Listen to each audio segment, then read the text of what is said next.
Coordinate covalent bond को हम ammonium ion की मदद से समझेंगे और उसमें जो सेंट्रल एटम है वो हमारे पास है नाइट्रोजन। नाइट्रोजन के वैलेंस शेल में 5 इलेक्ट्रॉन्स होते हैं। ये हाइड्रोजन है और यहाँ पे म्यूचुअल शेयरिंग ऑफ 2 इलेक्ट्रॉन्स हुई।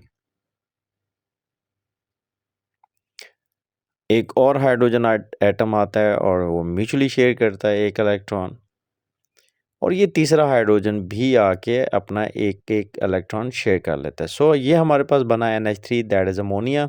यहाँ पे आपको नज़र आ रहा है कि 3 बॉन्ड पेयर हैं जबकि एक लोन पेयर है।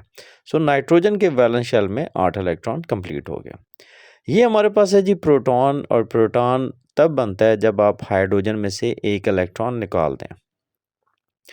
अमोनिया में नाइट्रोजन का जो लोन पेयर है वो ये डोनेट करता है हाइड्रोजन के साथ, यानी प्रोटॉन के साथ। अब ये जो बॉन्ड है that is the coordinate covalent bond.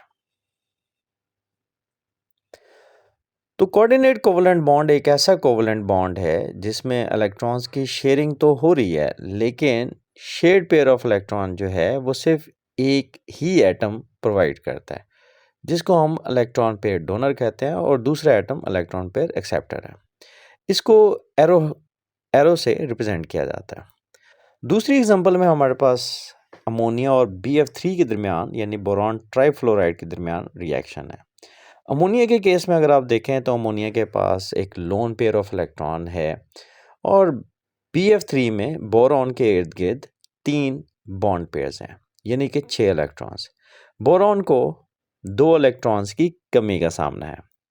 Nitrogen अपना लोन पेयर कोऑर्डिनेट यानी कि शेयर कर देता है बोरॉन के साथ, और इस तरीके से कोऑर्डिनेट कोवलेंट बॉन्ड बनता है अमोनिया और BF3 के दरमियान।